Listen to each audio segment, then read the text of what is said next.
আসসালামু আলাইকুম। আপনারা দেখছেন আর নিউজ বিডি। চ্যানেলটি সাবস্ক্রাইব করুন এবং লাইক কমেন্ট শেয়ার করে পাশে থাকুন।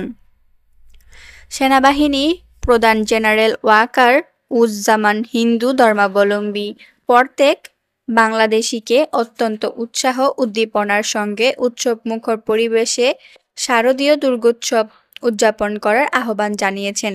পাশাপাশি তিনি বলেছেন, অন্য সব ধর্মাবলম্বীর সহযোগিতা ও সম্প্রীতি প্রদর্শনের মাধ্যমে অসাম্প্রদায়িক বাংলাদেশে হিন্দু ধর্মাবলম্বীদের শারদীয় দুর্গোৎসব উদযাপনে এগিয়ে আসবেন। সেনাপ্রধান বলেন, অন্তর্বর্তীকালীন সরকারের নির্দেশনা অনুযায়ী সেনাবাহিনী আইনশৃঙ্খলা বাহিনী পরিস্থিতি নিয়ন্ত্রণে রেখে হিন্দু ধর্মাবলম্বীদের শারদীয় দুর্গোৎসব উদযাপনে সবার নিরাপত্তা নিশ্চিতকল্পে যথাযথ ব্যবস্থা নিয়েছে। এর অংশ হিসাবে দেশব্যাপী জেলায় জেলায় সেনাবাহিনী মোতায়েন থেকে পূজা মণ্ডপগুলোর নিরাপত্তা নিশ্চিতে তৎপর রয়েছে।